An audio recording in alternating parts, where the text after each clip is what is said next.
চর বাঙ্গালপাড়া রাস্তার বেহাল দশা। রিপোর্টটি করেছেন ইউসুফ হোসেন, জেলা প্রতিনিধি, নাটোর।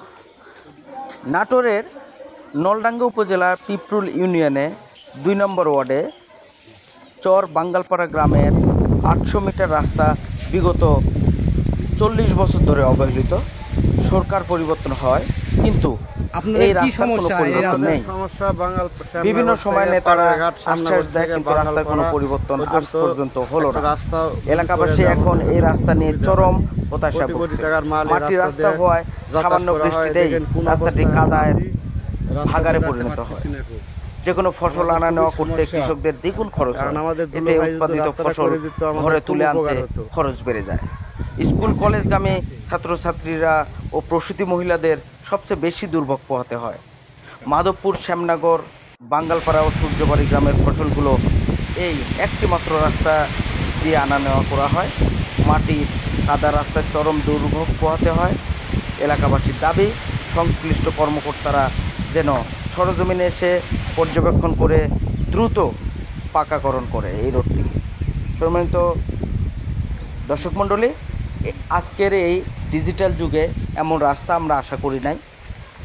আমরা আমাদের বাংলাদেশের বুকে এমন রাস্তা কোনো সময় আমরা আশা করি নাই।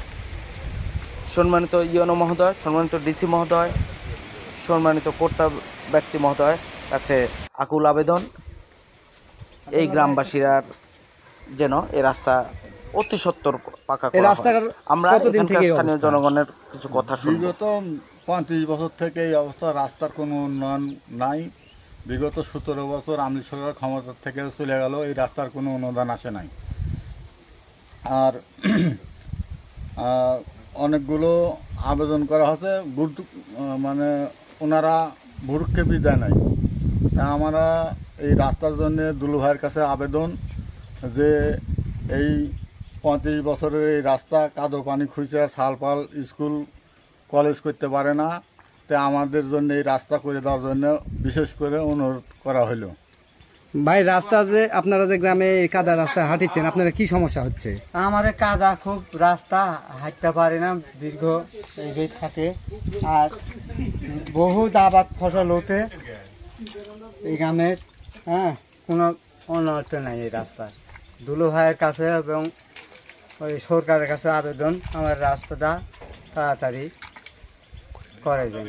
খুব কষ্ট হচ্ছে নাকি? কষ্ট তো ভাই, আপনার খুব কষ্ট হচ্ছে নাকি? কষ্ট তো অবশ্যই হচ্ছে। যে আমার এই রাস্তা নিয়ে খুবই বিপদের মধ্যে আছি আমরা।